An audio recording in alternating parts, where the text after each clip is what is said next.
Good evening, everyone. Welcome back. We're going to call the Malden School Committee meeting to order. Today is Monday, August 31st, 2026. The time is 6 p.m. Our next meeting will take place here Monday, October 5th at 6 p.m. So tonight's agenda, as always, will pledge allegiance to our flag. We then always take a moment of silence for our veterans. Our clerk will take attendance to ensure that we do have a quorum sufficient to allow us to gather.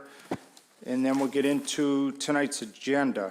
There are several items, beginning with the consent agenda, which is the approval of the school committee's special meeting minutes from June 24th and August 3rd.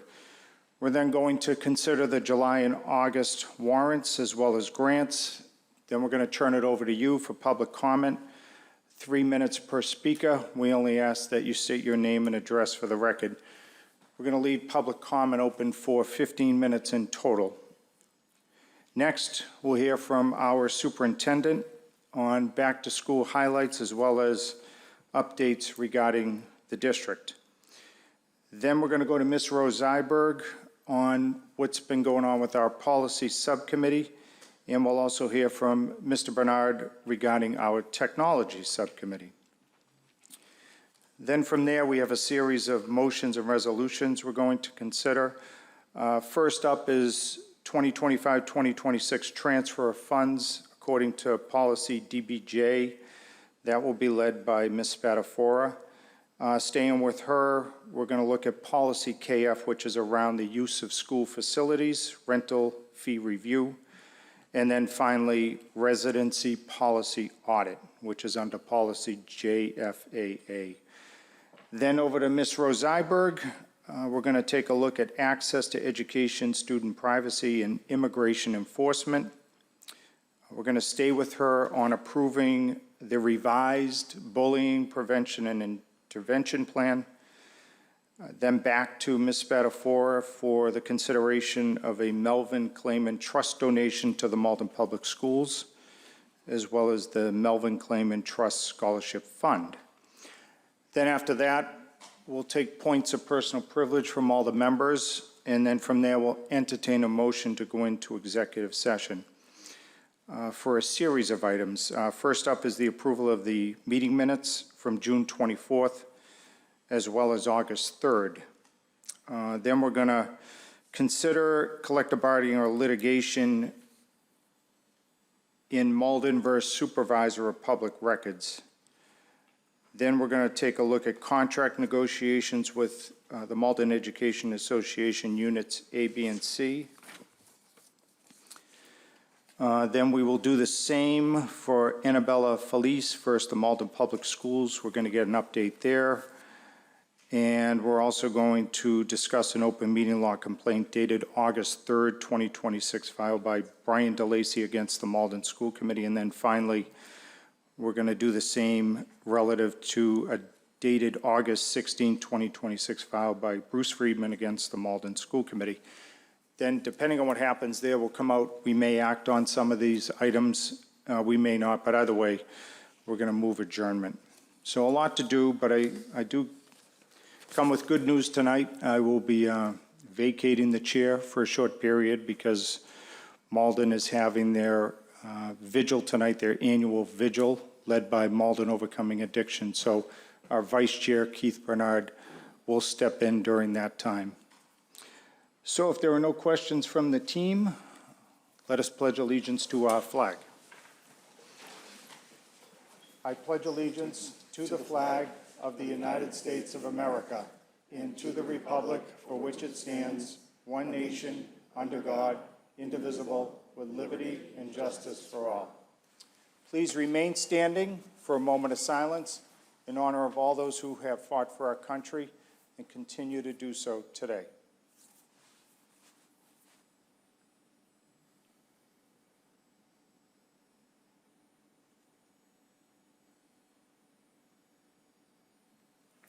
Thank you. All right, we'll now take attendance. Mayor Christensen? Here. Mr. Drummy? Here. Mr. McCarthy? Here. Ms. Spatafora? Here. Ms. Macklin? Here. Ms. Horty? Here. Mr. Piazza? Here. Mr. Bernard? Here. Mr. Rosenberg? Superintendent Sippel? Here. All right, we have a quorum sufficient to allow us to gather. Let's take a look at this consent agenda. Any questions, queries, qualms from the team? If not, we'll entertain a motion.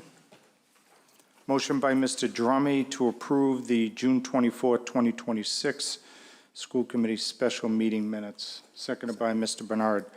Any questions, everyone? Hearing none, all those in favor say aye. Aye. Anybody opposed? The ayes have it, that carries unanimously. Next up, approval of August 3rd, 2026 School Committee Special Meeting Minutes, moved by Mr. Drummy, seconded by Ms. Horty. Any questions there? Hearing none, all those in favor say aye. Aye. Anybody opposed? The ayes have it, that carries unanimously. Next up, the July and August 2026 warrants. Any questions on that? Move to place on file, Mr. Drummy, seconded by Mr. Bernard. All those in favor say aye. Aye. Anybody here opposed? The ayes have it, that carries unanimously. And then finally, the July and August 2026 grants. Motion by, let's see, Mr. McCarthy, seconded by Mr. Bernard. Any questions on those? All those in favor say aye. Aye. Anybody opposed? The ayes have it, that carries unanimously. All right, next up, public comment. Again, this is an opportunity for members of the public to address the school committee. We only ask that you state your name and address for the record. Public comment is now available, and again, it's for 3 minutes per speaker.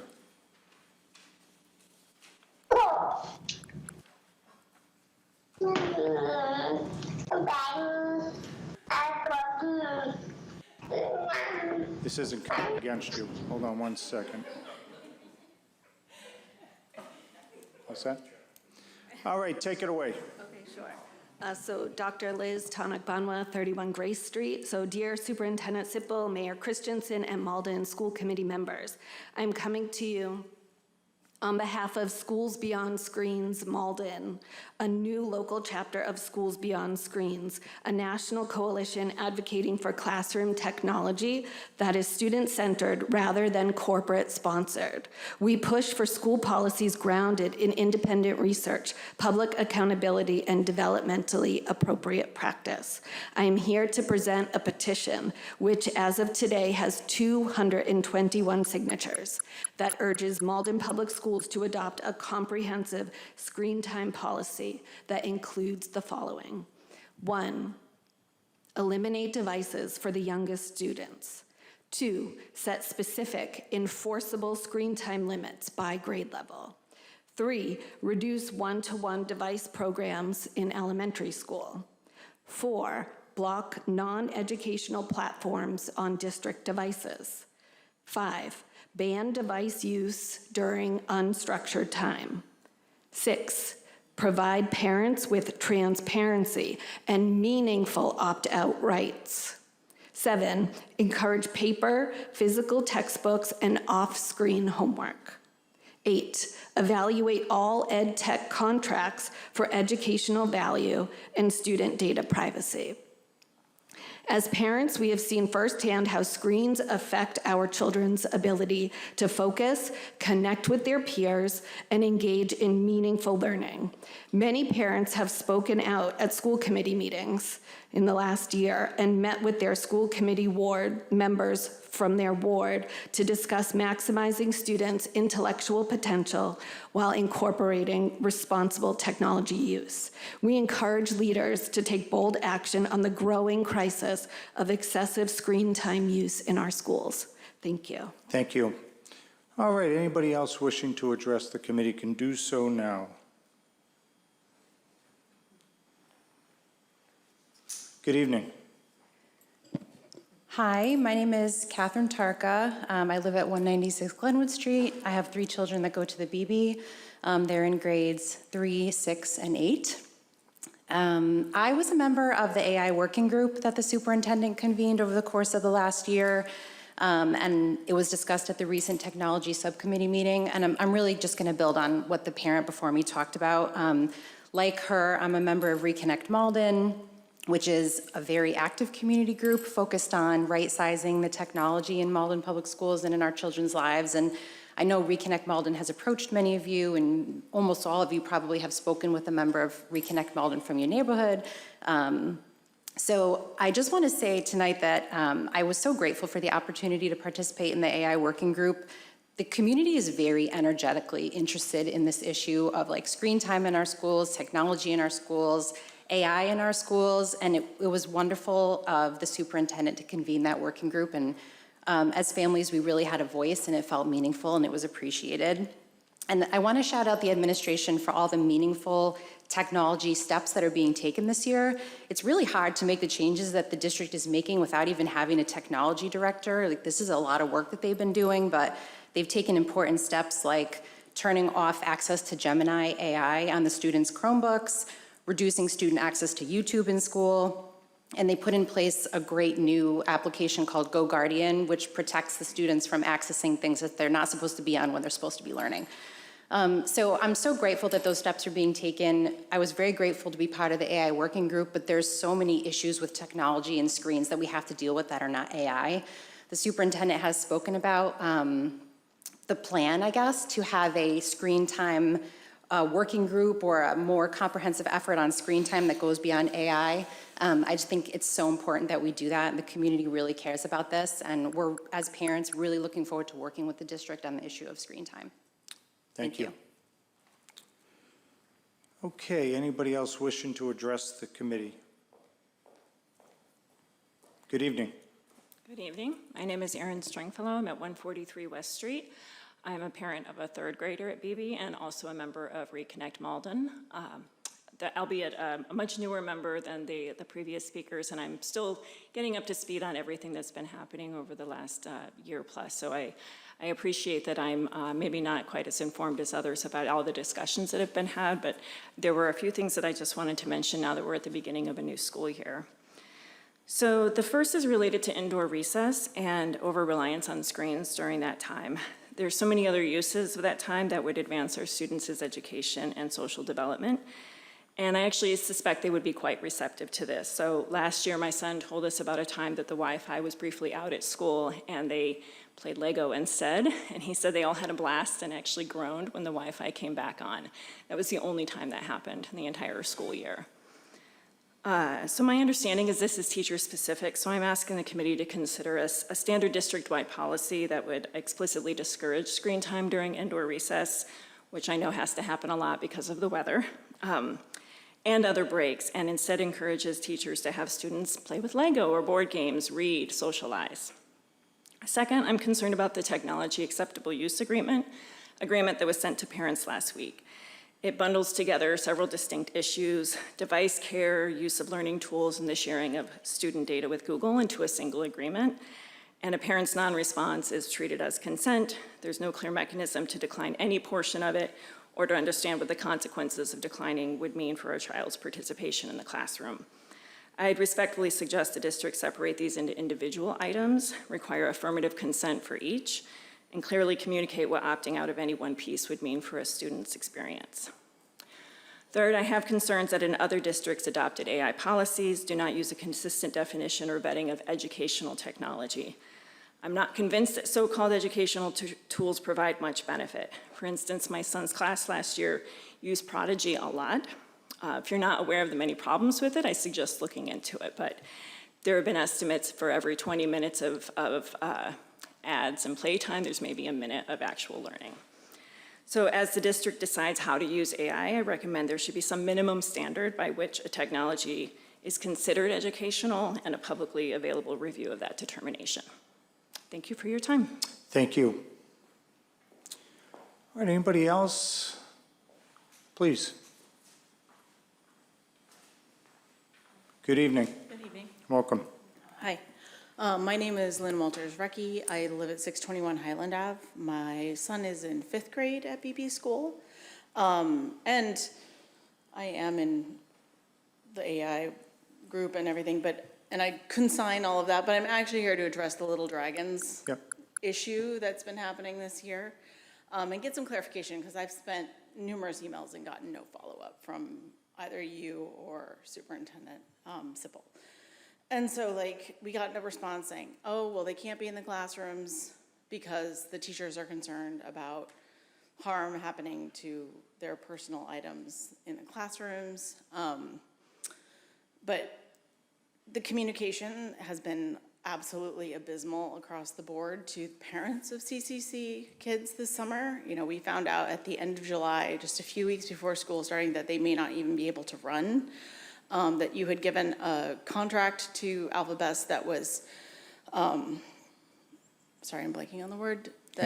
Exclusive, Yeah. but it turns out that like Ferryway is still allowed to use the YWCA program, so exclusivity appears to have a line, and that line did not include communicating to CCC that they may not be able to run, and definitely excluding that communication to parents, leaving us without after school for the first 2 weeks of school. And in talking to other parents whose children are in AlphaBest, there appears to be significant billing issues, non-communication issues with AlphaBest. They aren't replying to emails, phone calls, concerns that parents may have about their students starting on the first day with medical issues, being overcharged for 5 days on the first week of school for AlphaBest, being charged a fee for morning and after school care. That's like an extra $75 fee that's just being tacked on to their registrations. So I just want to flag that in case you haven't heard those, because those have been a hot topic in parent groups. And I haven't gotten an answer to, like, what is CCC going to look like moving into perpetuity? We're a highly Asian percentage town. I think most of the families that are in CCC have at least one Asian descent parent, if not first generation parent, second, third. My family is half Asian. All my kids' friends have at least one Asian descent parent, whether they're Chinese or not. We appreciate this diverse women-led program that's functioned very well and stably and provided a very culturally rich program in Malden, and having that, feeling like that's uncertain and we don't know what it's gonna look like next year. Like, my kid's going into 6th grade, so he has at best 1 to 2 years of CCC left. But we have lots of friends whose kids are in 1st grade, and these kids are like siblings. They run as a pack, kindergarten to 7th grade. Like, You're almost at time. okay, but I just want to explain, like, I need answers. This group of people need answers, and the silence has been deafening and an irresponsible view on the city that, like, you guys can't give us clarity, and we just get kind of pat-pats. So I just want to say that today. I was the only parent that could attend tonight. Thank you. Yeah. We are meeting with the Chinese Culture Connection on Thursday morning, so we will update you after that meeting. We probably should have got back to you to let you know that was coming, but for whatever reason we didn't. But we did, because of your email, initiate that meeting, and again, it will take place Thursday. Okay. What's going to happen at it, I'm not sure, but we're going to do our very best to try to find a way forward, and we'll keep you updated on that. All right. I mean, you could even send an email saying, hey, we're working on Yep. this, and we'll get back to you. Like, Yep. the silence is just dead. Yeah, agreed. And I apologize for that. All right, let's see. Who else do we have?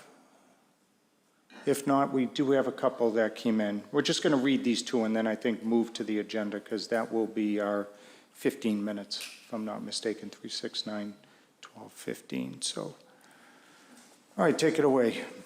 All right, I am reading 2 emails we received for public comment. The first one reads, Dear school committee members, my name is Shalene Title and I live in Ward 5. I'm sending my public comment by email because I'm not able to attend live.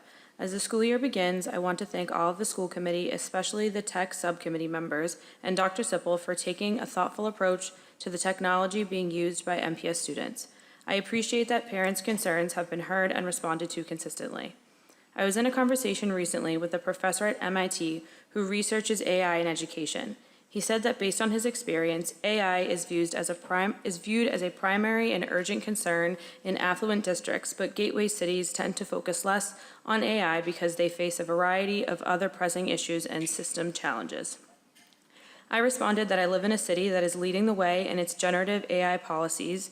I explained how our school district is setting an example by creating a diverse working group to review evidence and make recommendations for the standards that generative AI would need to meet in order to be considered appropriate for students, and disabling chatbots in the meantime.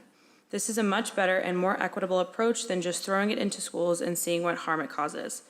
It was especially nice to be able to point out that it happens to be a gateway city.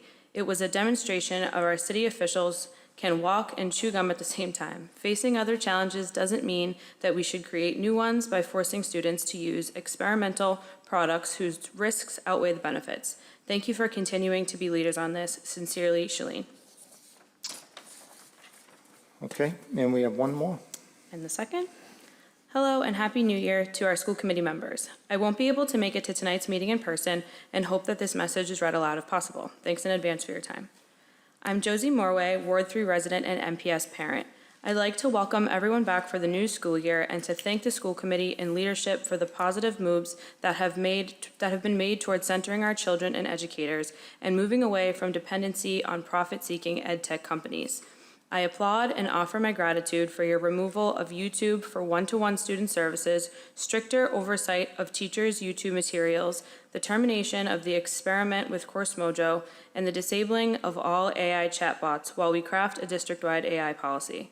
This summer brought us yet more study results in journalism exposing the failed promises and downright deleterious effects of so many ed tech platforms, especially generative AI products, on students of all ages. There is nationwide momentum to protect our kids' rights to privacy and quality education against companies that have repeatedly proven their primary motivation to be the creation of future customers. As we know, more affluent families and communities have more time and resources to advocate for their students, and in a socially and economically diverse city like Malden, it's our shared responsibility to ensure that students of all backgrounds, abilities, and means receive deep care, attention, and education, and aren't treated as test subjects or left to navigate a web of corporate interests on their own. Thanks again for your thoughtfulness and attention to this issue. Myself and many other parents are energized and looking forward to working with you and supporting the work of the AI Working Group and Tech Subcommittee in the coming year. Sincerely, Josie. Very good, thank you. All right, from there, everyone, we're now going to go to our superintendent and find out how things are going so far. Superintendent. Good evening. Just a moment.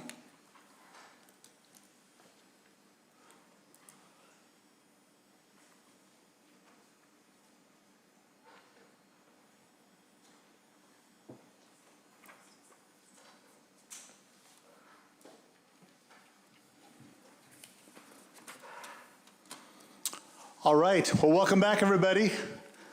Happy 2026-2027 school year. I'm excited to be with you all, Mr. Chair, members of the committee. Not that I haven't seen you all summer, but I'm glad to see you all together again in this austere chamber. And thank you to all of the parents, caregivers, staff members who are here this evening, as well as to many members of our leadership team that I'll be introducing a little bit later. As always, don't want to miss an opportunity just to reaffirm our core values as a district. Include and collaborate, embrace growth, and do right by all kids. By include and collaborate, we truly believe that when we listen to the perspectives of others, we better understand their needs and we make better decisions. And we truly value the opportunity to share ownership of the work with our staff and with our community as well. We believe that all of our students, every single one of them, is capable of doing much more than we think they might be. They can discover talents, get smarter, cultivate new skills, grow in maturity and their understanding of others by working at it every day. And all of us as well can grow beyond what we think we are able to do today. And because of that, we're committed to seeing each other and seeing our children, seeing our students by what they can become, and not merely what they are as of today. And lastly, because that's true, we are committed to doing right by every single one of them. Every one of our students as a human being of infinite worth, and because they have the capacity to grow, we're committed to doing right by them every day, and to make sure that we prepare them to have the broadest possible set of life options when they graduate from our system. So, you all, we presented to you and we launched into the first year of our district strategic plan this past June. That strategic plan, if you'll recall, has 5 strategic priorities. High expectations with support to meet diverse needs, fair access to opportunity, deep partnerships, strong, well-supported workforce, and financial and operational sustainability. I'm not sure if I can move this. There we go. Sorry about that. Everything that I'll be sharing about as far as the start of the school year, the work that's happening in our schools already, is related to these items, as well as the updates on enrollment and staffing that I'll share towards the end of my report. Specifically, we'll be sharing just some highlights of the start of the school year. I'll be sharing with you, just reintroducing you to the principals that lead our 7 schools, our program managers, several new faces in that department in special education, our directors, both old and new faces in that department as well. And then I'll talk briefly about staffing, enrollment, and technology changes, some of which were already alluded tonight during public comment. So first of all, there was a lot of work that happened behind the scenes over the summer, but 2 days that were a tremendous highlight were when we welcomed over 60 new educators to the district on August 18th and 19th. And this is just a couple of quotes from some of our new educators. The collaboration with other educators and the emphasis on multilingual students and students with disabilities really stood out to them.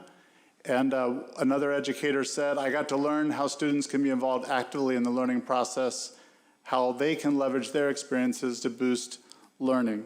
I know the chair and I, were both able to welcome those new educators, and our partners with the Malden Education Association were there. Several other community agencies and organizations were there to welcome our new educators on the first day of those two days.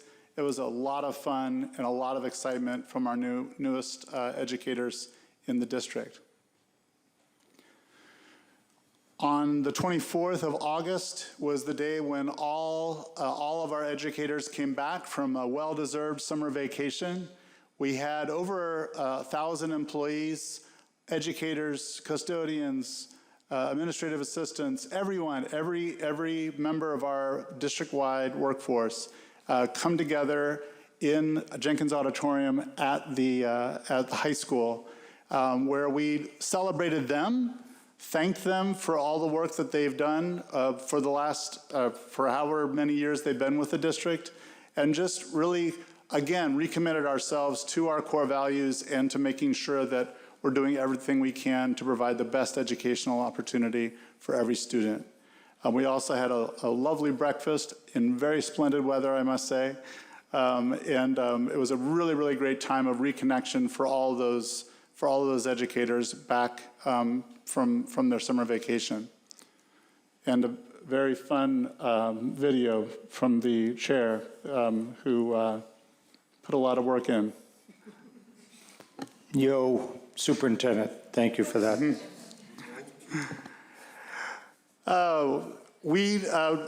Also as a part of that, we gave just a preview of what the educators were going to be anticipating for the rest of that day, which was our district-wide professional development at Malden High School.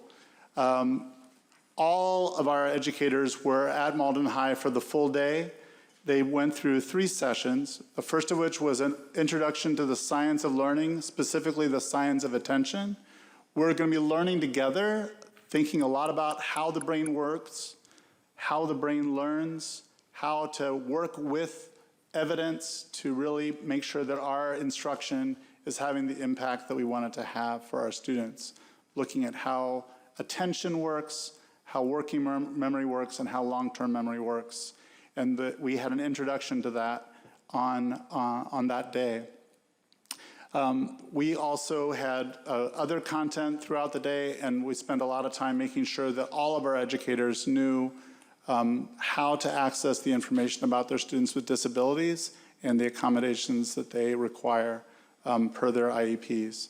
It was a very hands-on day throughout the day. These are 3 quotes that came from educators in their end of the day evaluation. Great examples, can be easily used in our classroom from day 1. Collaborating with other math teachers to identify skill areas needed for students to be successful, and having time to co-plan with my co-teacher. We ask every time we have a professional development, we ask our educators to the extent to which they agree or strongly agree with different statements. And we asked 3 questions last year and this year. One was this day a good use of your time? Your first day back from vacation. That's a tall order, right? Make sure it's a good use of your time. Last year, 78% said yes. This year, 85% said yes. Strongly agree or agree. Was the content actionable or useful? Last year, 84% said yes, they agree or strongly agree. This year, 89% said they agree or strongly agree. And then this is really important. Were the facilitators of your sessions, because we had 77 different sessions that were going on at the high school, were your facilitators, were they helpful and knowledgeable? Last year, 92% said yes. This year, 96% said they agreed or strongly agreed. And I just want to shout out that those facilitators were assistant principals, they were principals, they were program managers, they were directors, they were coaches who spent weeks planning those sessions and then preparing to deliver those sessions and facilitate them skillfully with grace for those people on their first day back. And people really, really appreciated all of the preparation that they'd put in. So kudos to all of them. Our principals, who I'll recognize in a moment, led sessions at their respective schools on Tuesday morning, and then released their teachers and educators to prepare for welcoming the students back last Wednesday. These are just some photos of some classrooms and parts of different schools that I got to visit with the chair that Wednesday morning. And a couple of you also were able to join me at different times to the extent we were able to keep our schedule straight. We're trying to keep it straight. We're trying to reach all the schools that morning was a lot of fun. And again, a beautiful, beautiful day. Students were excited. Educators were excited. It was a great launch to the school year. And I should say also that morning we got to welcome the class of 2030 to the high school, and the tradition of welcoming the new freshmen in the front steps at the Brunelli building into Jenkins Auditorium. A lot of excitement, and it was exciting for me this year to see a lot of familiar faces because I got to see students that I had seen in action as 7th graders or 8th graders the last 2 years, and so a lot of them immediately recognized me, and they looked like they were a few inches taller from the summer, but they were a lot of familiar faces nonetheless. With that, I just want to reintroduce our principals to you. And principals, when I call your name, if you would just mind just standing and just remain standing until I've called everyone's name. So at our Early Learning Center, Alex Rock. At the BB School, Carrie Ann Murphy, Dr. Carrie Ann Murphy. At the Ferryway, Dr. Matt Stahl. At Forestdale School, Adam Weldi. At Linden, we have Mr. Ray Garcia. At Salemwood, we have Ms. Van Wyn. And then finally, again, our new principal at Malden High School, Mr. Mike Sabin. Thanks to all of you for the tremendous work you did to launch the school year and for the work that you're going to be doing tomorrow, day after tomorrow, to keep the school year going. All right, thank you very much. I also want to introduce the administrators in our special education office. We have working under Assistant Superintendent Pam McDonald. We have our new program manager for K-8 schools, Elise Como. And officially, a new program manager for Malden High School, Ms. Tanya McDonald. I don't think, we have a new program manager for specialized instruction, Connor O'Keefe, who is in transition from Revere Public Schools, and hopefully he will be starting very, very soon. But we're excited to welcome Connor to our team. And then last but not least, the birthday girl. Happy birthday to Stephanie Scalise, also program manager, K-8. Thank you for spending your birthday with us, Ms. Scalise.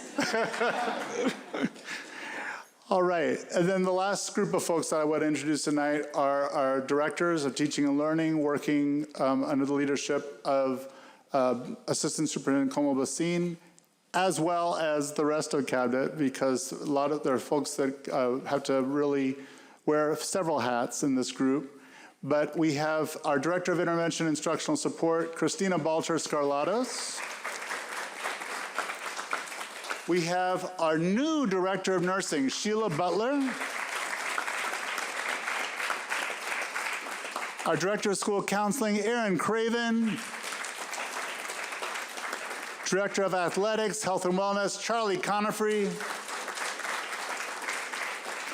Not able to be with us tonight because of a last-minute scheduling conflict is Ms. Krista Fink, who's our new Director of STEM, Pre-K to 12. Amy Houghton is our new Director of Literacy and English Language Arts. Hannah Feintuck is our Director of Multilingual Education. And we have also Carmen Livesey, Director of Multilingual Education. And again, last but not least, Gerard Tanetta, our Director of Social Studies and Visual and Performing Arts. These folks, along with the program managers, did a tremendous amount of work throughout the summer to prepare to welcome our educators back and to make sure that they felt well prepared to welcome our students. So I want to thank them, our program managers, and our principals for all the work they did behind the scenes this summer. Thank you.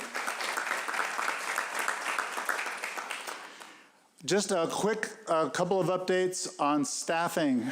As you remember, members of the committee, we began posting anticipated vacancies back in March. And over the course of the hiring cycle, we were getting close, and then there were other folks who, they found a home closer to grandma, or they, there were different circumstances that came up, and folks ended up resigning, or some folks decided to retire unexpectedly.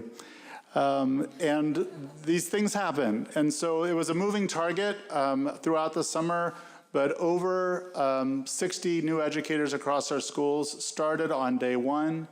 And we had just 2 positions that we're still working very hard to fill. We have some qualified staff that are filling in for the time being, but nearly every single position was filled, and we're just super excited. And I want to give a shout out to the principals who did a lot of interviewing this summer, along with their teams, and to Assistant Superintendent Sarah McLaughlin in Human Resources. She and Lauren Kuska, our HR coordinator, tremendous amount of work, not only processing, but also onboarding and making people feel welcome to our district well before the orientation happens. So thank you, Dr. McLaughlin. Enrollment. So we have, at this time, again, we're trying to compare apples to apples as much as we can.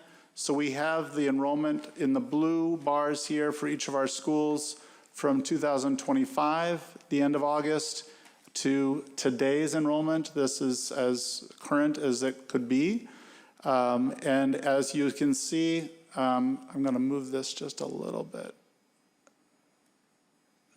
I don't know if that's going to, there we go. Let's see if that works. District-wide, we are down about 340 students from last year, or not quite, about in that neighborhood though.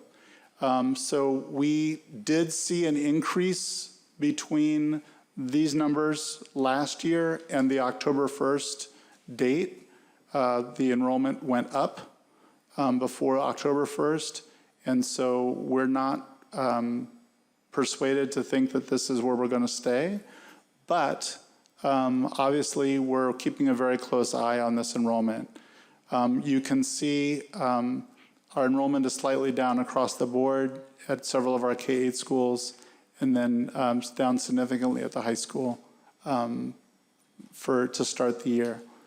So we, again, we're going to be keeping a very close eye on this. This next chart just shows that in greater detail by grade level. So you can see there for each grade level across each of our schools what the current numbers are and what the total for each of the schools are, and then the totals for each of the grade levels across the bottom. And again, these are numbers that we're watching very closely. I will say that we had a few weeks ago, I think when I first started sending you the enrollment, members of the committee, at the beginning of August, the numbers were lower in several grade levels, and so we've made up some ground, definitely, but we're, again, keeping a very close eye on this as we move closer to the October 1st census date for this school year. And then lastly, I just want to reiterate a lot of work that a lot of members of Assistant Superintendent Bassine's team did over the summer. We began training our administrators on GoGuardian back in the summer. We communicated to our parents, our caregivers, and our educators that these changes, as far as GoGuardian and YouTube, were going to be coming so that people were not caught off guard. No pun intended. But the GoGuardian is a platform that our educators are able to use to make sure that the educational sites that their students are visiting using their Chromebooks are in fact the ones that they intend for them to be visiting, to remove distractions and also keep them safe. So that's something that's teachers and educators across the district were just trained in on our the second day during their site-based day last Tuesday. And so we're gradually, teachers, I've heard really good things in terms of feedback from teachers, just as we did when we piloted GoGuardian back in the spring. But it will be a process of teachers and educators really learning how to use that platform to its greatest effect to make sure that our students are getting the benefits of the technology that we're intending. And YouTube is something, because of the advertising that accompanies YouTube, it's not a part of our Google Workspace, our Google for Education suite. It's a separate product that it's owned by Google, but it's not a part of Google Classroom, not a part of any of the other Google products that are that we have an educational license with. And we don't want our students exposed to ads, and we don't want our students' data being tracked for any purpose. And so we have data privacy agreements with the firms that we work with for educational technology. YouTube does not do that. And so teachers are still able to present YouTube videos using their devices, and they're still able to allow students to access specific videos using GoGuardian when that's necessary, but otherwise students should not have access to YouTube on their Chromebooks or or when they're signed into their school email account. We know that our students are very, very clever.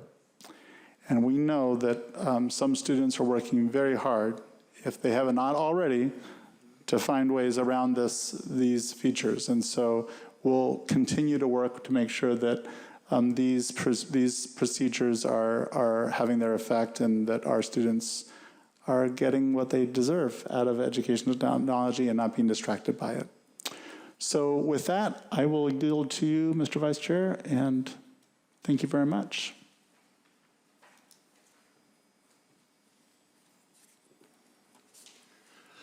Thank you, Dr. Sipple. Other members, does anyone have any questions? Okay, Ms. Horty.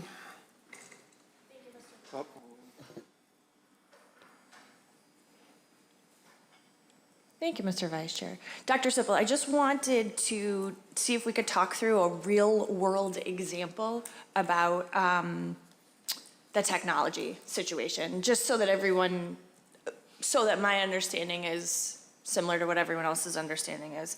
I'm going to teach the class, and I am going to show my students a TED Talk, let's say, and I'm going to want them to get pieces of evidence out of the discussion so that they can write, a persuasive argument, let's say.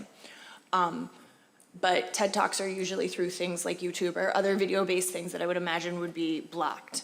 As the teacher, through GoGuardian, I'm going to be able to allow this specific TED Talk only. Like I can click a button that says only with this link or something like that. So in other words, it won't then swing the door open for every TED Talk? Okay, I just wanted to make sure. That's correct. I just wanted to make sure that that was the way that was going to be. And teachers, apart from videos, if there are certain sites that the students need to access for a particular lesson, they can create, getting into the weeds, but they can create what's called a scene where those specific websites are allowed. Mm-hmm. But other websites are not. They're only allowed to access the sites that are relevant to that lesson. And do they have to then close it also? So when they create the scene, it's bound to a certain window of time. And so at the close of that lesson, then that's it. Great, thank you, appreciate it. And I'm looking at Assistant Superintendent Bassine to make sure that I'm accurate, because she's more versed in this than I am. Okay, thank you. And let's go to Ms. Betafora, and then we'll go and we'll do Mr. Piazza. Thank you, Mr. Vice Chair. Two quick questions. The vacancies, you said nearly all ESL and SPED positions have been filled, with the exception of 2. Is that in total, or is that teaching positions? Like, does this include RBTs, BCBAs, ESPs, like the whole gamut? Thank you for that clarification, Ms. Betafora. So those are classroom teaching positions. There are a couple of education support professional positions that are still pending, and an RBT. Okay. So, and then we have 3 non-classroom teaching coach positions that are also pending.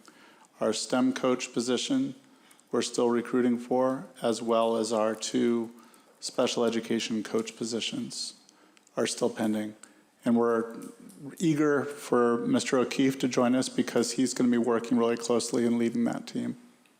And it's a blessing in disguise that he'll have a role in identifying and hiring those individuals. Absolutely. Yeah. My second question is surrounding the out-of-district placement numbers. Those have significantly jumped, and probably the highest number I've ever seen in my position here. When looking at May of 2025, we were only at 68, and to jump to, I think, what are we at, 91?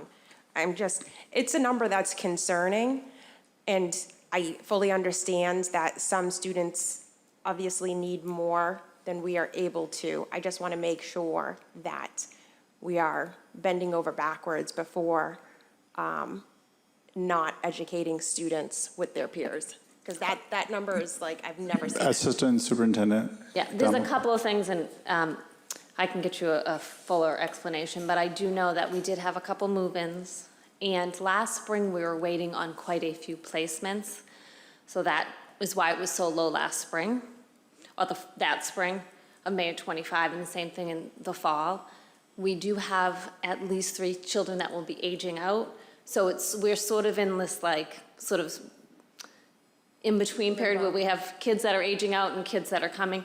And we did have, like I said, I know of at least 3 move-ins. We are not fiscal because they are foster children who have moved into our district, but they do come onto our rolls as out of district, if that makes sense.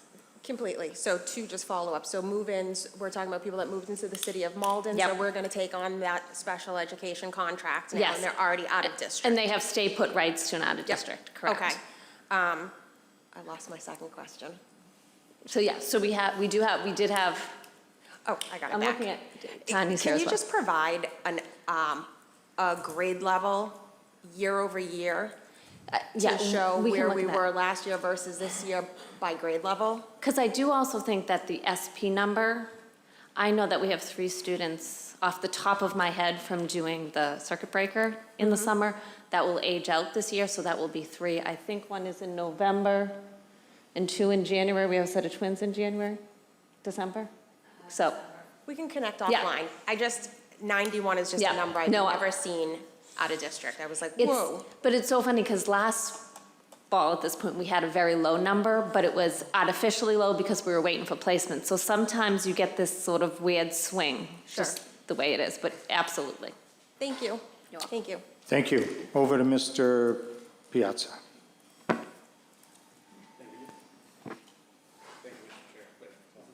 No touching.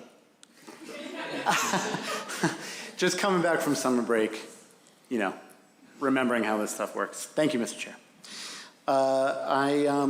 I appreciate the detailed update as always. There's a lot of great news in the update.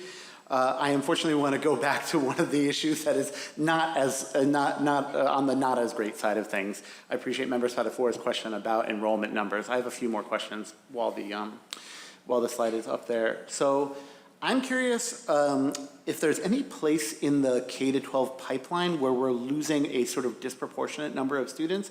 Is it in kindergarten enrollment? Is it in the transition from 8th grade to 9th grade?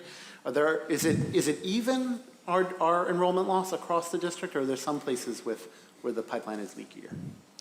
I'll need to get back to you with more detailed analysis. Right. We did see, you can see our numbers in 9th grade are definitely lower than last year. And then our enrollment in kindergarten is also slightly lower than it was last year. It's under 400. So those are definitely 2 areas. And then beyond that, in terms of whether there are other trends that we might be able to detect in terms of any changes in demographics in terms of the students coming in, those are things that we also want to pay very close attention to. Sure.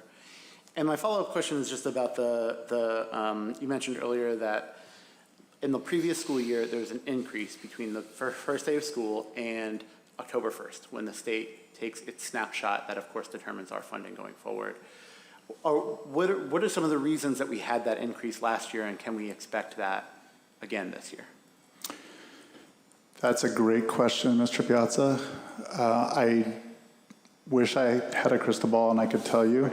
And just to be clear, the net change from August 28th to October 1st last year, I think was around 50 students, 52. So around 50. Up at 52 to be exact. So, I mean, we're finding or having 52. I mean, I can tell you that new students are enrolling each day at the Welcome Center. I can also tell you that at this moment, there's roughly 140 students who are pending enrollment here, who are just waiting for some documentation or a verification of residency or vaccinations or some other item that's just, that hasn't been finalized for them to start school. So another 140 on top of this is certainly going to help. And I don't know how close we're going to get to last year's enrollment by October 1st. So we're definitely looking at it very carefully. Appreciate that. Thank you. Thank you. Anybody else? Let's go to Ms. Rose Zyberg. Thank you. Quick question on, are we able to find out, same thing with enrollment, when we have the declines, are we able to know, is it families that are leaving the city, moving out, or are these families who are enrolling their students elsewhere into private schools or moving into charter schools? Are we able to get any information on that? So I know our middle schools, or K-8 schools rather, they do have some anecdotal data on students who may have not returned for 7th grade or not returned for 8th grade or did not matriculate to our high school. And so I could supply that to the committee. A lot of this, though, is actually the students who just did not arrive, not students who left, but students who did not come. And what I mean by that is we, like most urban districts, we do have some turnover of students from one year to the next. That's always to be expected because people move, and it's a dynamic society that we live in. What we have had more of in the past is students arriving to take the places of students who have left just through the natural churn, if you will. And because I know Ms. Van, for example, shared with me, and many families at Salemwood, like they have in years past, have moved to other communities for the cost of housing, or they've moved to other communities for a variety of other reasons. But the question is, the students who would normally, or in the past, in recent years, have taken the places of those students have not done so this year to the same extent. And so that's mainly the difference that we're seeing.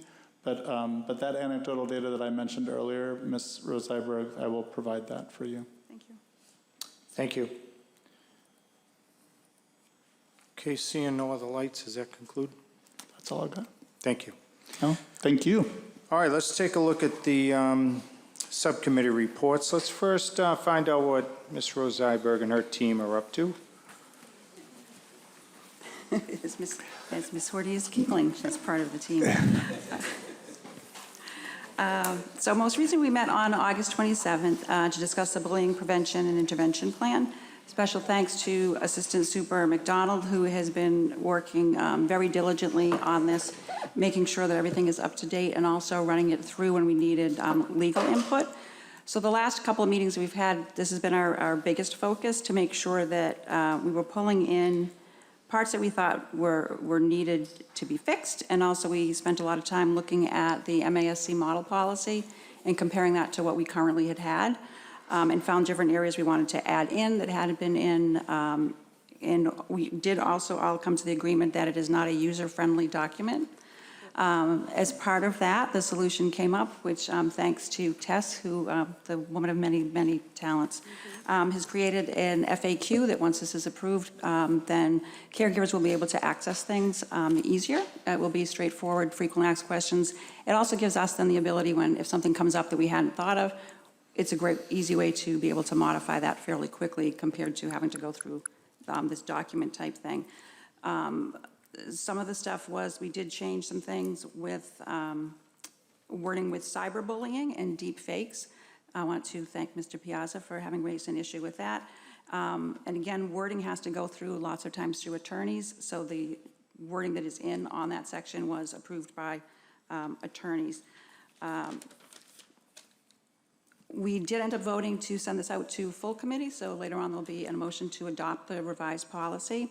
One of the things that is important that has been stressed to us is to actually have a good policy, and this one is revised to be current, to have it up to date and have it go through. There's always, if there's something that people want to change either tonight on the fly, or something could be sent, we could approve it and then send it back to committee again for tweaking, or down the road, obviously, we can always tweak. We expect that there may be things that come up with cyberbullying and different things like that, that we might end up needing to tweak along the line.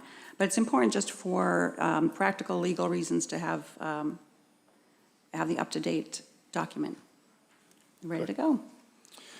Okay, any initial questions? Okay, hearing none, let's get an update from Mr. Bernard regarding the technology subcommittee. Oh, did you have one, Ms. Woody? Ms. Macklin, stand by. Let me just take it away. Thank you, Mr. Chair. I was just curious, do we update every 2 years? Is that what's required? Okay. And I wanted to thank you for doing the work, but also for recognizing that it is a heavy read. And I'm wondering if we're presenting this to students as well, is there a more user-friendly summarized version for our student learners? Okay, 1 second. Yep, please, please. So as I explained to the subcommittee, this is a very, it's required for us to have this policy. There is a lot of legalese in it. It is basically almost word for word what the state has asked us to put in, and that is why we have asked TESS to do an FAQ so it is more family-friendly. Unfortunately, this document is not family-friendly, but it is what we are required to have as per the state. So that is why we have asked TESS to take on do an FAQ that explains this and is much more user-friendly for families. Thank you. Okay, Mr. Bernard, take it away. Thank you, Mr. Chair. The Tuesday before the policy, we were able to go and get a tech subcommittee meeting, and I'm glad to say that every member could go and make it. And basically, all we wanted to go and do is just kind of go and review the various aspects of things that we're going through. And we've already heard from them tonight about Go Guardian, about YouTube, and then going over some of the things that had come out of the AI working group. There was a very thorough presentation that was given, and I've asked that that gets shared among the committee because we're going to have a lot of questions that are going to be coming up.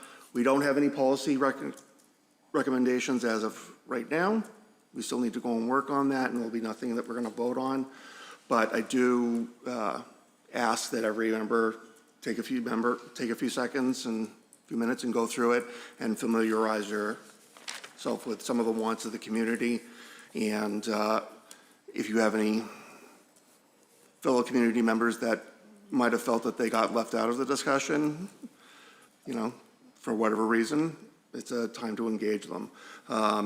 And I will go and I will say, I want to go in and give my deep thanks to Mark Racine, to Dr. Sipple, to the AI working group who, I was with them and really had some very tough discussions as to how this was going to go and work. It's not easy, and one thing that I keep hearing is that there aren't any other cities or towns that are really doing anything about this. We're in the minority here. So this is a new frontier, and we just want to go and make sure we come out with good policy at the end of the day. Great. Thank you very much. Any questions of Mr. Bernard? Okay, hearing none. Let's go to these motions and resolutions, everyone. There's 7 of them. Let's start with the transfer of funds according to policy DBJ. Let me go to Ms. Spatafora. Thank you, Mr. Chair. So we have a policy DVJ, our transfer policy that states the superintendent must obtain school committee approval prior to making the following two types of transfers. And these are done at the end of the school year, when we have any money, say, we didn't hire, or couldn't fill positions, so our salary, fund may have a little money left over in it, so our finance director would want to move it into, maybe for purchase of curriculum. So very simple, we were provided all with those transfers that were made, and this is just the need for approval to follow policy. Okay, questions from the team? And I presume the administration's good with this? Yes. Yes. Mr. Piazza. Thank you, Mr. Chair. I have an extremely minor question, to the point that I'm almost feel bad bringing it up. It says, school superintendent, the line you just read, superintendent must obtain school committee approval prior to making the following two types of transfers, and then there are 3 listed underneath there. Feels like an easy thing to remedy, unless I'm missing something about whether or not those 3 are distinctly different types of transfers. It seems like 1 and 3 kind of are the same. So 1 reads transfer of funds from an account within the personal services budget to an account within the operations and maintenance budget. Right. So those are literally our 2 budgets that we approve. Right. And then number 3 is transfer of funds from 1 account within the personal services or operations maintenance fund to another within the same, but with a different responsibility code. I mean, yes, I guess the policy, we can send it to Ms. Rose Zyberg to be updated with the number 3. Yeah, and I don't want to hold us up for it. I just want to make sure that while we all have our eyes on this, we might as well make sure that it's. Absolutely. Yeah. I think the key is when we're moving money Right. out of 1 line item or 1 budget. Responsibility essentially, code, yeah. Exactly, to another. And then the second one also, when it's an amount larger than $25,000. I Right. think those are the key things that we want to just make sure. I mean, and you can ask Ms. Martz, she literally moves pennies. She'll have 2 cents in 1 account and be like, I need to clear it up for the end of the year, and she'll move it to another one, just so it's not, she's very diligent. But I would recommend we just approve the 25-26 transfer, and then because we do have this big policy work coming before us, we definitely highlight that and maybe dig deeper into it. Yeah, that seems reasonable. Thank you. Thank you. All right, Ms. Rose Zyberg, before we do that, let's just get this properly up before us. So Ms. Spatafor is making the motion, seconded by Mr. Bernard. Okay, Ms. Rose Zyberg. Basically just reiterating what Ms. Spatafor said and thanking Mr. Piazza. We know that, I've pushed along in hard to get all of our policies revised, and this will go on the list. I can update a little more further on when we talk about DJ, what's going on that front. So we got you. Okay, thank you. Seeing no other lights, motion's been made. All those in favor say aye. Aye. Anybody here opposed? Okay, the ayes have it. That carries unanimously. All right, let's stay with Ms. Spatafor on rental fee review. Thank you, Mr. Chair. So this one is a little bit more cumbersome. So we do rent out our facilities to numerous organizations, church groups, Malden youth groups, sports groups. Some of them are not charged, particularly city groups. Obviously, we're not, Malden PD is having a day. We're not looking for charging or whatever.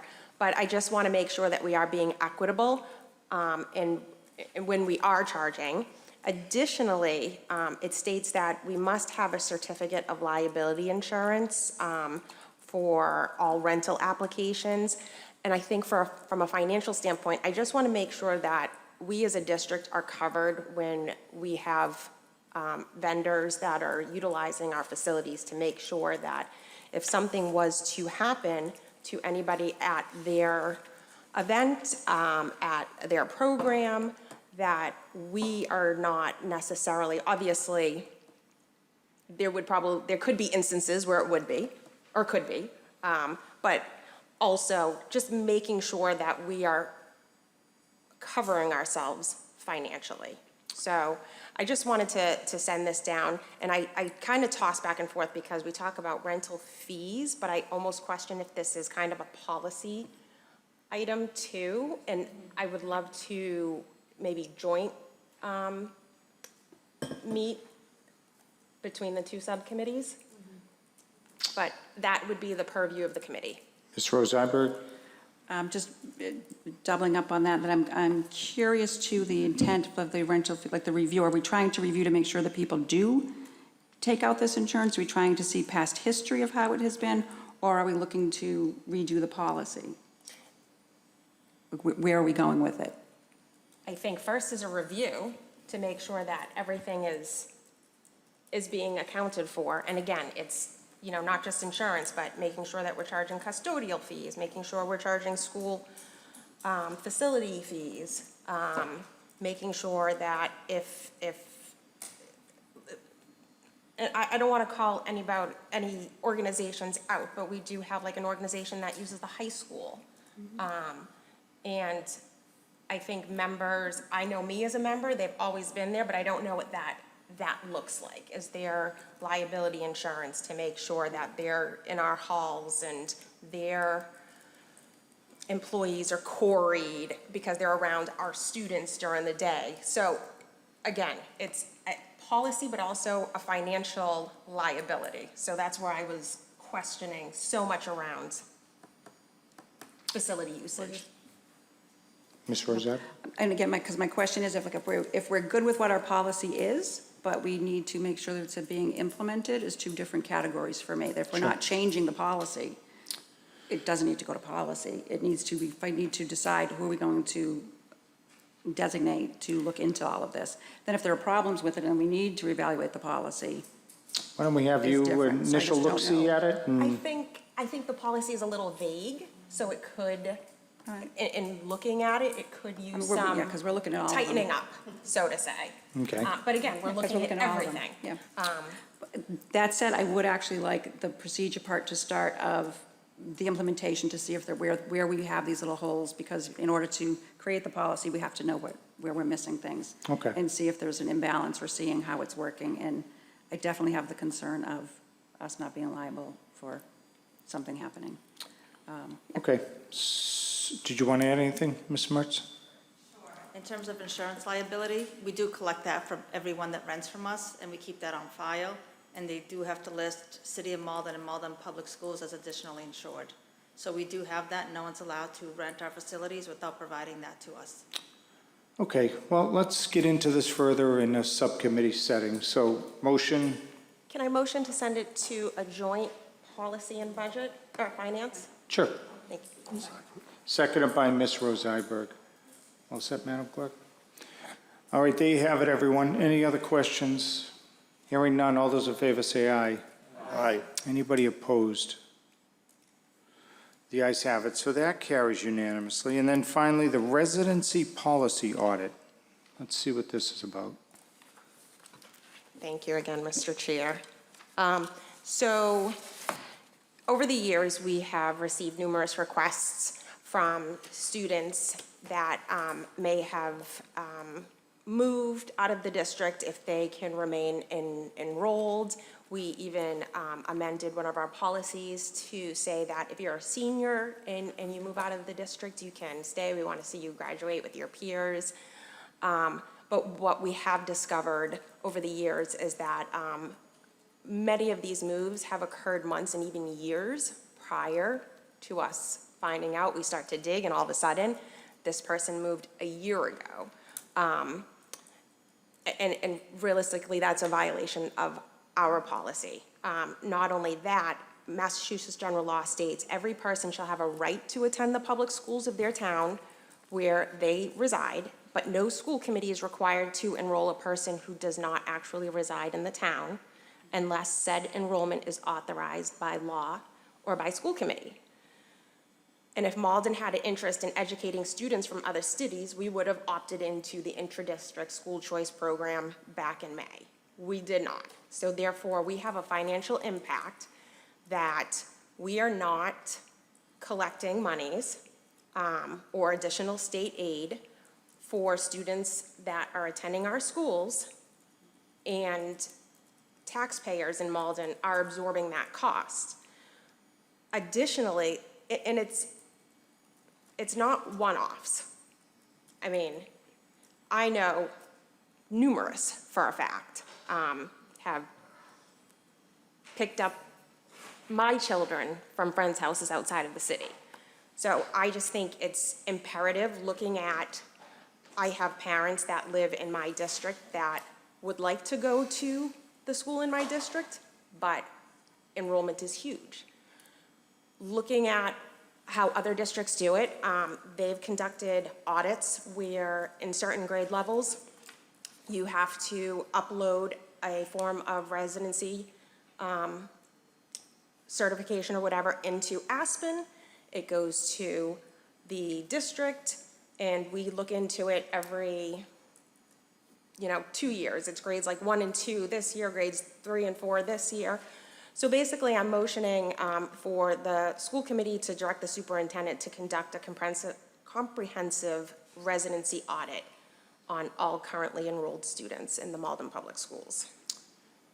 And are we asking funds to be expended to do that? Or is this an internal audit? I would say internal, especially given that our attendance officer just resigned. So I wouldn't say it's urgent that we need to pedal to the metal tomorrow, but I think it's truly important that it does get done, just like our special ed audit. I requested for that to be done without funds being expended. The superintendent said there was money to do it, so he chose to go with an outside vendor. But Boston Public Schools has done this, Fairhaven. I mean, we wouldn't be the only district looking into this. Soup, you good with this? Yes, Mr. Chair. I had discussed this as an idea several months ago, actually. I think after the school choice discussion, I think would be useful for the district to know kind of where we are. It's going to take some time, though. And I think what would be helpful would perhaps I could come back to the committee with a proposal for perhaps which grade levels to focus on, how many students per grade level to dipstick, if you will, because obviously doing this for all nearly 6,000 students wouldn't be practicable. But I think there could be a way, and we could consult with some other districts that have approached this on how to do it in a way that does give us a good read on where we stand, but it's also feasible. Does that work, Ms. Spatafore? Yeah, I think we're ahead of the game. We don't have to look at kindergarten. They're new enrollees. That information should be up to date. People that have moved in, I think you may want to look at the high school as a starting point, but I do think it's definitely not a quick hit. I think it's going to be, not the sprint, it's going to be a marathon, and maybe something that's implemented each year. We look at, like I said, different grades. Next year we look at, 5th and 6th or whatever it may be. Okay, so come back with a plan then, all right? We had another question. Mr. Piazza, go right ahead. Thank you, Mr. Chair. So while we're talking about the plan for the audit, I just want to express a sort of reservation that I have about it, and this is going to lead to a question that I have about the plan that you'll come back to us with. So while I fully support making sure that Malden residents, that Malden, the students attending Malden Public Schools live in Malden, for sure. I worry about the mechanisms that we use for that, and I know that nobody is saying that we're going to, how we do the audit matters a lot, right? And of course, there's a town sort of near us that's been in the news lately about this, in using what I feel like are measures that kind of sow suspicion and doubt in the community, an anonymous tip line for students who live out of town, using the police to investigate student residency, police showing up at houses to verify, these sorts of things. These feel, and I know nobody is saying this, so I don't want to put words in anybody's mouth, but while we're talking about residency audits, especially given recent news stories, I want to make sure that in my role here, I'm helping us to steer clear, or I want to voice my concern about the heavy-handed tactics that have been used in other towns, in some cases disproportionately against students of color in those towns. And so my question is, when we talk about how we're going to do this, which grade levels we're going to focus on, so on and so forth, maybe including, if we're able to include like the mechanisms, what specific district personnel are going to be helping us with the audit? If that can be included in the report, I think that'd be helpful. Mr. Chair, I can certainly specify those details in the plan that I bring before you. Great. Thank you, and I appreciate the question. Okay, so motion by Ms. Spatafora, second, we have another, let me see who this is, Ms. Horty. That's fine. Thank you. I just wanted to say that I had similar concern to Mr. Piazza. I think we should have a residency audit. I don't think that there's an issue with that. I think, though, that we do have to be really, really careful about a lot of aspects of it right now, too, especially when we're talking about ID and different information like that. I think we want to make sure that when we're collecting the information, that we're keeping it in a very secure location. I'm not sure that I trust Aspen. Lots of different things like that. So I don't know. I wouldn't vote to approve anything until I had really specific details, I think is what I want to say. And I think Mr. Piazza was already on that line, but I just want you to know I'm in agreement with you about that. But I also agree that we should go ahead with it. Okay, thank you. Ms. Rosenberg. Thank you, Mr. Chair. Just adding a concern to make sure that it doesn't go off the rails. When you look at our policy, which is our residency policy, there is an established policy for verifying residency. So to go off of that would also cause me concern, because we have a policy that says, here's the list, this is what we use. So if there's going to be a change, we would have to be looking at that also through any kind of legal aspect and things we have. This is what we use. We haven't changed it. We've tried in recent years and we have not changed it. So just putting that out there is something, as you're developing a plan, to incorporate that into however we move forward. That's all.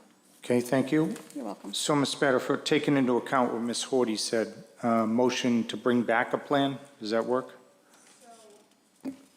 Yeah, so I think that would be wonderful. I think the motion would be for the superintendent to develop a internal audit of student residency. For our review. Yeah.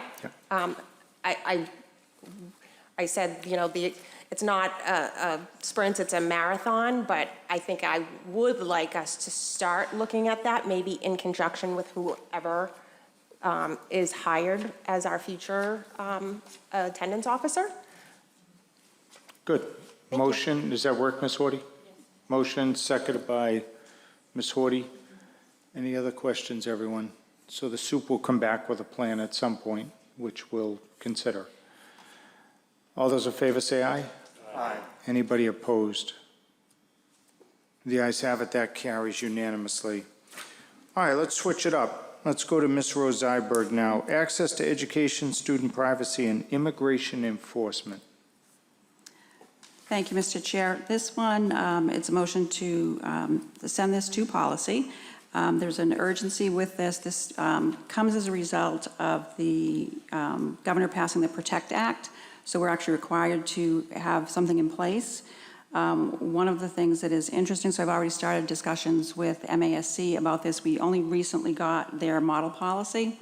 We have policy JA-G, which is a policy that is Malden specific. It is not part of what their model policies are. They actually had to create, so we already have something on the books. They had to create a brand new one, so we were sort of ahead of the curve there. So looking at the two, she did do a quick check on them, the one I've spoken to, and she is going to be a woman who'll be working with us when we go further on looking at things, looking at all of our policies. So the new policy would be ACL, interacting with law enforcement officers engaged in civil law enforcement, the PROTECT Act. We have JAG. It would be up to us to decide. We could totally move these two. One could become, just remove it and switch to one. We can meld the two. So we're in a good place because we have already stuff in place, but it does need to go to policy so that we can finalize it and then run through. She did recommend we run everything, obviously, run it through our legal department. Makes sense. Okay, motion by Ms. Rose Iberg, seconded by Mr. Bernard. Any questions from the team? Hearing none, all those in favor, oh, well, I almost beat him. You got to be quick, Mr. Mayor. I know. Thank you, Mr. Chair. The new Protect Act guidance came out. It gave us very little time to change our district policies. I think maybe less than a week, right? And so I'm wondering, since we have the September 2019 policy, if there's been a process in place to sort of like understand or crosswalk that the existing school policy that we passed back in 2019 with what was just passed by the legislature in the Protect Act. Do you want to comment, Ms. Rose Iberg? I can comment and know that we've started working on this. I can ask superintendent to, we've already started getting things updated and crossed through our legal. I'll just share, yes, thank you, Mr. Chair, and Member Zyberg, Mr. Piazza. I did have an initial meeting last week with both our legal counsel for labor relations and also our legal counsel for student services, and have a potential red line version of JAG in referencing the model policy that was provided by DESE just 2 Fridays ago. So we're not starting from scratch, and we, as Ms. Rosyberg said, we, unlike many other communities, have a policy in place that is very close to what is required already. But there are some things that we need to tweak and adjust and add to it so that we're in full compliance with the new law. And just to add, so I know because this also now applies to daycares and EEC licensed places, so because I work in an environment, we've been working through this as well. Same thing, everybody got very, very short notice. They ended up getting like 3 or 4 days to try to get it done. I don't know if people, I don't know, I got an email from MASC today saying that they already have been in touch with DESE saying you didn't give people enough heads up on this. You can't expect people to get something done. Okay. Yeah, within a week. So they're on it. Yeah, I'm good. Thank you. All right, Madam Clerk, motion's been made, it's been seconded. All those in favor say aye. Aye. Anybody here opposed? Okay, the ayes have it, that carries unanimously. All right, let's take a look at whether or not to approve the revised bullying prevention and intervention plan. Ms. Rose Iberg. It's a motion, as we've discussed. We made different changes, updated things. It's a motion to approve the revised bullying prevention and intervention plan, which will be in effect for 2 years. Motion made by Ms. Rose Iberg, seconded by Mr. Bernard. Any questions on that, everyone? You've had a chance to read it. Oh, to be sure, yeah. Let's. I got to keep remembering just to look this way. I'll flag you down. Take it away, Mr. Piazza. I don't have a question this time. I just want to thank Member Rose Iberg and the members of the Policy Committee for considering the language that I submitted for the DPIC policy. That's very good. Thank you. Okay. Thank you. Ms. Spatafora. Thank you, Mr. Chair. Only because I sit in this committee, and when we talked about it Thursday and we said, can we get this onto the agenda? And it was like, only if we suspend docket rules. So I'm going to make a motion to suspend docket rules only because it did not get to the full membership and according to our policy. Sure. Ms. Spatafora, seconded by Mr. Bernard, Madam Clerk. All those in favor of suspending docket rules, say aye. Aye. Anybody opposed? The ayes have it. That carries unanimously. Now we have the motion, seconded by Mr. Bernard, to approve the plan. All those in favor say aye. Aye. Anybody opposed? The ayes have it. That carries unanimously. All right, back to Ms. Spatafora. Melvin Clayman Trust donation to the Malden Public Schools. Thank you, Mr. Chair. And if you don't mind, I'm going to take it up with the next, which is the Melvin Clayman Trust Scholarship Fund. Sure. At the same time.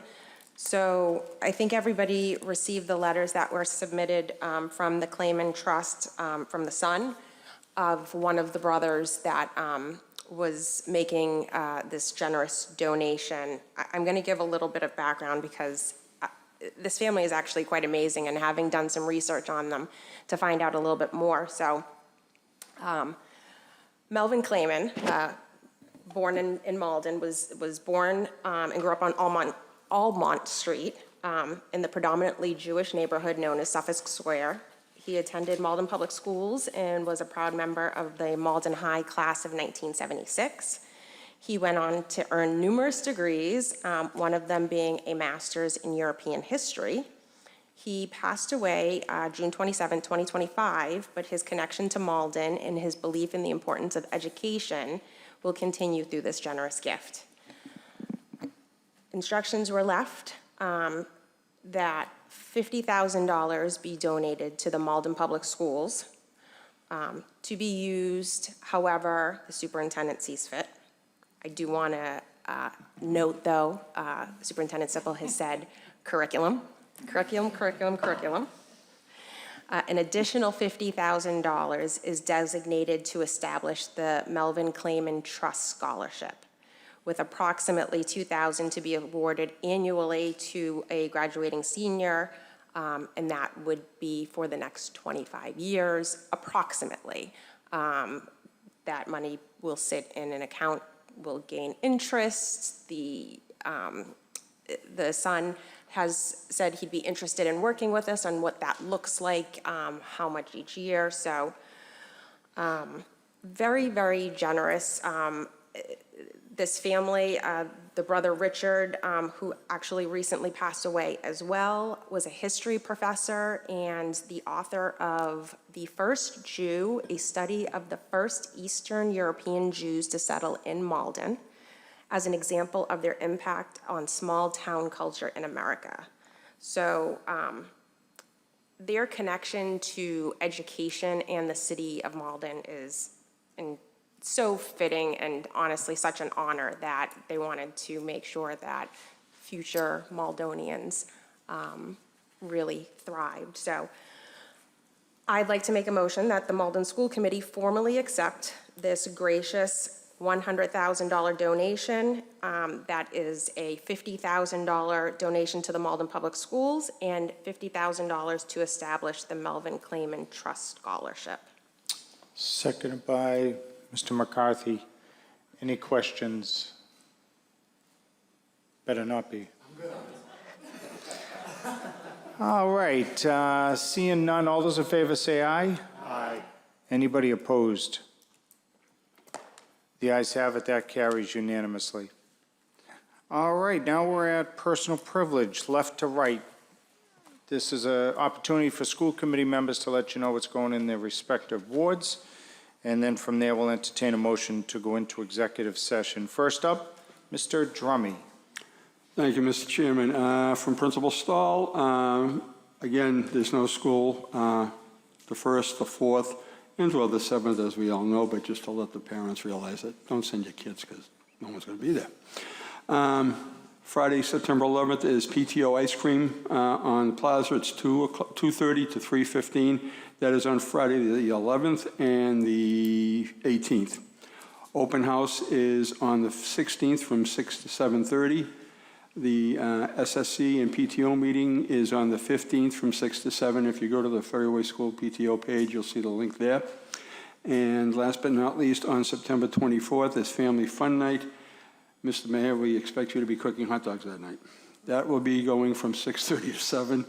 And welcome back, everybody. Thank you very much. Thank you. Now, Mr. Piazza. Thank you, Mr. Chair. Message from Principal Van at Salem Wood. Also a reminder, as Member Drumby said, no school on the 1st, 4th, and 7th. Also at Salem Wood on Tuesday, September 8th from 5 to 6 p.m. is the FTO, Family Teacher Organization Informational Session. So anybody who's listening now and is interested in joining the Salem Wood FTO, you can come down September 8th, 5 to 6 p.m. And learn more about all the wonderful events that they're planning for our children in the upcoming year. And lastly, Thursday, September 17th, from 6 to 7:30 p.m. is the open house for all K-8 families at Salem Wood. It's a great time to come and meet the teachers, see the classrooms, get information, and meet fellow parents, get your questions answered, all the above. Thank you. Very good. Thank you. Let's go to Ms. Horty. Thank you, Mr. Chair. From Mr. Weldy, Wednesday, September 2nd is the first day of school for Forest Hill Falcon kindergartners. Yay, they get to start now too. On Friday, September 18th is a Welcome Back PTO event from 5:30 to 7 in the cafeteria. Come have a slice of pizza, do some crafts, and get to know some other families in Forestdale. On Tuesday, September 22nd is the back to school / open house night from 6 to 7:30. Come to the building, meet the educators, hear more about the trajectory of the school year. We hope to see everybody there. Okay, thank you. Ms. Rose Zyberg. Thank you, Mr. Chair. Want to thank Principal Garcia for showing me around on that first day of school when things went a little off. He jumped in and took me around and showed me around the building and got to see some kids getting used to the new cafeteria routine and all. It was a fun day, a fun morning over there. And did also have fun, just well done on the popsicles on the plaza. There were a lot of kids there having fun, getting information in a really fun environment. From the PTO on September 2nd is kindergarten first day and the Boo-Hoo breakfast for the kindergarten caregivers as they transition into letting their little ones come to us. On the 9th, it's back to school night at 6 o'clock. On the 18th will be an ice cream social from 6 to 8. The 22nd will be a PTO meeting at 7 o'clock. And on the 28th will be their Tiger Trot kickoff, which is one of their big fundraisers. So you want to be looking for that information. At the Popsicles on the Plaza, I spent some time talking to Sonia Miller, who'll be heading up the contact for the walking bus program that has been started and going every Wednesday. If people are interested in that, so basically, what's a walking bus driver? This is the info, right? An adult walks with students to school on the walking bus route. So it's parents, caregivers, teachers, Linden School, Malden community leaders. You do need to complete a query if you're interested in serving in that role, which are available if you go in the front office. You can grab a query form from there. For information, get in touch. The Linden walking bus leaders are Cassie Fonseca, who's a parent, or Sonia Miller, who's a teacher. There are a couple of different routes that they have. Right now, there are two. They'll start on Hunting Street and Broadway, which is near Steve's Corner, and then there's another one that's near the atrium Maplewood Place. And they're looking for ones to start up if they can get another person or two, at Hawk Ridge Delta, which is on Beach Street, and Clapp Street and Oliver Street. It's a fun way to get to meet each other, to make those groups, to get back and forth to school. So they're every Wednesday, and they're definitely looking for some more people to get involved in that. I also want to give a special thanks to Mr. Cole for having his chorus. I got to go to the opening day thing on the 24th. Mr. Cole already had his chorus there singing for everybody, and I'm thinking, here you are on this first day, and you already have these students being able to come in and file in and do a wonderful job. They always impress me with their dedication, and especially Mr. Cole's dedication, so thank you for that, Mr. Cole. And finally, happy birthday to my daughter, Sarah. Her birthday is today. She's the best. So happy birthday, Sarah. Thank you. Thank you. Ms. Spatafor. Thank you, Mr. Chair. So BB welcomes back our youngest scholars on September 2nd. So welcome to the BB School. September 9th, BB back to school night starts at 6 p.m. This is a time to meet your students' teachers, learn more about curriculum and classroom expectations. I'm going to give you some high school stuff just because I know it, because I'm there. So the 10th of September, back to school night at Malden High School with a 5:30 p.m. presentation from the new principal, Mr. Sabin, and then 6 p.m. to 7:30 is classroom visits. Friday night lights are back, so be excited for Malden High School football. Their first official Friday night game is going to be on September 11th versus Lynn Tech at McDonald Stadium, 6 p.m. game. However, if you don't want to wait until then, Malden High School plays Wakefield tomorrow at 4:30 p.m. at McDonald Stadium. September 14th, Malden CPAC, the Special Education Parent Advisory Council, will hold its first meeting of the 26-27 school year on Monday, September 14th at the Salem Wood School. This meeting starts at 6 p.m. where members will meet Malden Public School special education administrators and will be presented with a more in-depth review of the recent special education audit that took place. Thank you for talking about the walking bus. I don't have my BB name, although I know it's Jennifer because we share names. I will get that information out onto my social media page. And BB's always looking for volunteers to support book fairs, PTO events, as well as chaperones on field trips. So if you're interested, please reach out to Principal Murphy, and I will make sure I upload the volunteer form as well onto my social media. And a very special first birthday to my grandson, Silas, tomorrow. Happy birthday, Cy Guy. All right, very good, thank you. Motion to go into executive session. Motion by Mr. Drummey, seconded by Ms. Rose Iberg.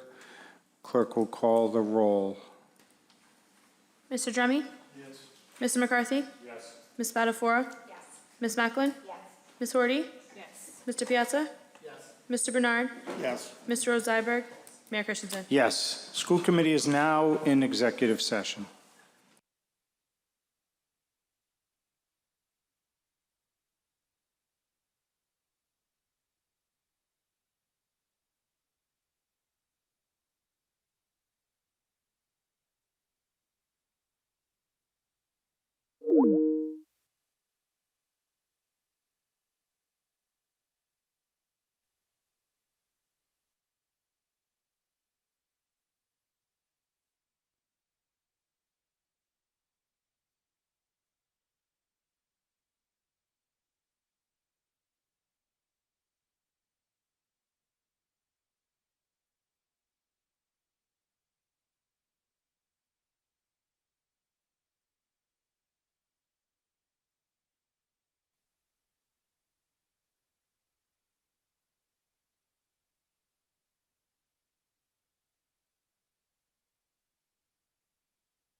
Torn ACL, torn meniscus, and I can't pronounce the medical thing, but cartilage underneath my kneecap.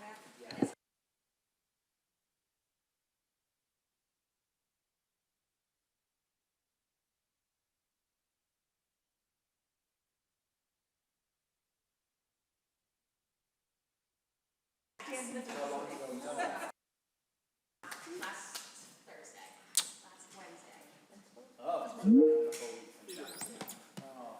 I think we have everyone. Just missing on Elizabeth. Coming. John Wright's on the quad, who's up?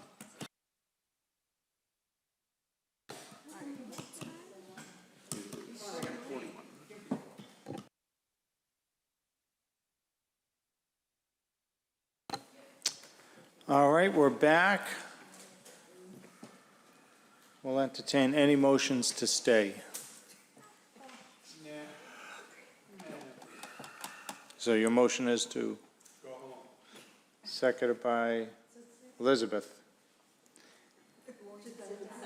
Let's debate this.